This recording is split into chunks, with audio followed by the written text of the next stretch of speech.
Drama singkat penuh faedah. Bismillahirrahmanirrahim. Assalamualaikum warahmatullahi wabarakatuh. Alhamdulillahirabbil alamin wa bihi nasta'in ala umurid dunya waddin. Wassalatu wassalamu ala asyrafil anbiya'i wal mursalin nabiyyina Muhammad wa ala alihi wa sahbihi ajmain wa man ihtada bihudah wattaba'a atharahu ila yaumiddin, amma ba'du.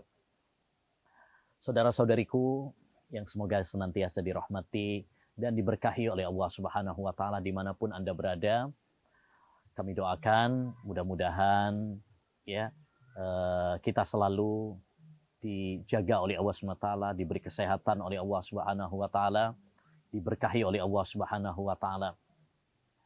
Saudara-saudariku yang semoga dirahmati oleh Allah Subhanahu wa taala. Saat kita sedang berpuasa, walau kita sedang di kamar sendirian, kita nggak akan berani untuk makan, nggak akan berani untuk minum, nggak akan berani untuk berhubungan badan, walaupun nggak ada orang yang melihat kita. Kenapa? Karena kita sadar, walaupun orang nggak ada yang mengenal kita, nggak ada yang mengetahui kita, tapi Allah Subhanahu wa taala melihat kita. Allah Subhanahu wa taala mengawasi kita. Kita nggak mungkin bisa berbohong. Itulah muraqabatullah. Kita selalu merasa diawasi sama Allah Subhanahu wa taala. Kita merasa dilihat oleh Allah Subhanahu wa taala dimanapun kita berada, kapanpun. Kita selalu merasa diawasi, dilihat oleh Allah Subhanahu wa taala. Dan ini ma'asyiral muslimin adalah salah satu cambuk hati yang sangat kuat untuk memperbaiki diri kita, memperbaiki hati kita. Allah Subhanahu wa taala berfirman, wa'lamu annallaha ya'lamu ma fi anfusikum fahdharu. Ketahuilah bahwasanya Allah Subhanahu wa taala mengetahui apa yang ada di dalam hati kalian, maka waspadalah. Allah juga berfirman, innallaha ya'lamu kha'inatal a'yun wa ma tuhfis sudur. Allah Subhanahu wa taala mengetahui apa yang dikhianati oleh mata, lirikan-lirikan mata. Demikian juga apa yang disembunyikan oleh hati manusia. Allah tahu. Alam ya'lam bi anna wa yara. Apakah dia tidak tahu bahwa Allah melihat? Dan masih banyak lagi ayat-ayat yang lain yang menganjurkan kepada kita untuk selalu merasa diawasi, dilihat oleh Allah SWT dimanapun kita berada. Dan itulah ma'asyiral muslimin, tingkatan yang paling tinggi dari agama seorang hamba. Dalam hadis Jibril yang sangat masyhur, Rasulullah SAW menjelaskan tentang tingkatan agama seseorang, yaitu Islam, iman, dan ihsan. Ketika mendefinisikan tentang ihsan, apa kata Nabi?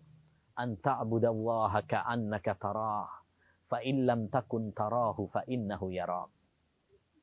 Ihsan adalah engkau beribadah kepada Allah Subhanahu wa taala seakan-akan kamu melihatnya. Kalau kamu tidak melihat Allah Subhanahu wa taala, yakinlah Allah yang akan melihatmu. Pernah ada seorang datang kepada Imam Ibnul Mubarak rahimahullah, "Ausini, aku minta wasiat kepadaku. Berikanlah wasiat kepadaku, wahai Imam."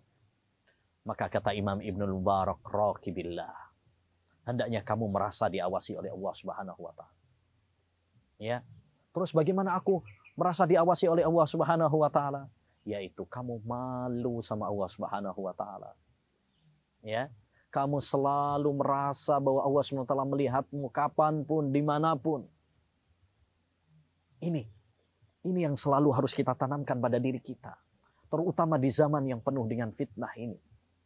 Di mana pintu-pintu menuju dosa dan kemaksiatan terpampang di depan mata kita.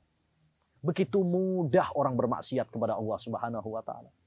Begitu gampang orang terjerat dalam jerat-jerat setan.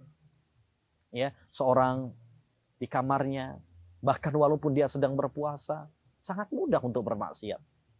Dengan gadget kita, dengan HP kita, kita bisa melihat hal-hal yang haram. Kita bisa melihat dosa, membaca hal-hal yang menjurus kita kepada dosa. Mudah. Tapi ingat, ketika Allah memudahkan kita untuk maksiat, bukan berarti Allah mengizinkan. Bukan berarti Allah membolehkan. Tapi itu ujian dari Allah Subhanahu wa taala kepada kita. Apakah kita takut sama Allah Subhanahu wa taala atau cuma takut sama pengawasan manusia? Allah berfirman dalam Al-Qur'an, "Ya ayyuhalladzina amanu la yabluwannakumullahu bisyai'in minas sayd tanaluhu aydikum wa rimahukum liya'lamallahu man yakhafuhu bil ghaib."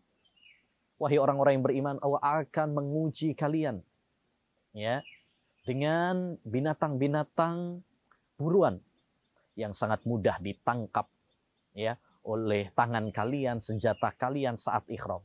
Padahal saat ihram nggak boleh berburu. Sebelum berburu susah Nabi dan para sahabat dulu untuk mendapatkan binatang buruan. Begitu dilarang malah mudah. Apa kata Allah? Liya'lamallahu man yakhafu bil ghaib. Agar Allah tahu siapa yang betul-betul takut sama Allah Subhanahu wa taala. Ya. Jadi ketika kita dimudahkan untuk maksiat kepada Allah Subhanahu wa taala, perhatikan. Itu sebenarnya adalah ya ujian dari Allah Subhanahu wa taala kepada kita. Apakah kita takut kepada Allah Subhanahu wa taala ataukah takut kepada manusia? Saudaraku, saudariku yang semoga dirahmati oleh Allah Subhanahu wa taala. Sebuah permisalan yang dibuat oleh Syekh As-Shinqiti rahimahullah sangat menakjubkan tentang muraqabatullah.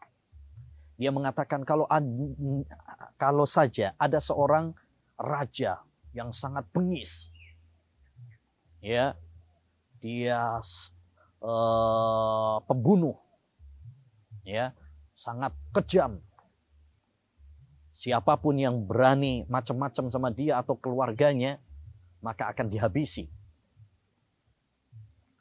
Mungkinkah ada seorang yang akan berani untuk macam-macam sama dia, untuk melecehkan istri dan anak-anaknya yang ada di sekitarnya? Nggak akan berani.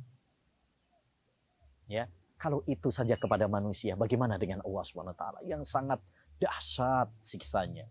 Kita nggak bakalan kuat ya dengan neraka Allah Subhanahu wa taala. Maka saudaraku, saudariku yang semoga dirahmati oleh Allah SWT, mari kita hadirkan dalam diri kita, terutama di saat puasa ini, sebuah hikmah yang sangat mendalam dari ibadah puasa, yaitu muraqabatullah. Kita merasa diawasi sama Allah SWT. Ya, hadirkan dalam diri kita bahwa Allah SWT mengetahui segala gerak dan langkah kita. Ya, dimanapun kita berada, walaupun dalam kesunyian, Allah melihat kita. Walaupun semua orang tidak ada yang melihat, Allah melihat kita. Yang kedua, ingat juga keutamaan-keutamaan tentang muraqabah. Ya. Dan yang ketiga, mari hadirkan dalam diri kita bahwa dengan muraqabah ini akan melejitkan semangat kita dalam ibadah dan akan mengerem kita dari dosa. Dan insya Allah dengan kita selalu merasa diawasi oleh Allah Subhanahu wa taala, kita akan merasakan kebahagiaan, ketentraman yang kita idam-idamkan. Semoga Allah Subhanahu wa taala memberikan rizki muraqabatullah, takut kepada Allah dalam diri kita, sehingga kita terhindar dari racun-racun dosa. Demikian ya nasihat singkat untuk diri saya pribadi dan untuk semua kaum muslimin yang mendengarkannya. Semoga Allah memberikan taufik kepada kita semuanya ya menuju ketakwaan kepadanya. Amin ya rabbal alamin. Wassallallahu wasallam ala nabiyina Muhammad wa ala alihi washabbihi ajmain. Assalamualaikum warahmatullahi wabarakatuh. Al-Furqan TV, saluran pendidikan, dakwah, dan inspirasi Islami.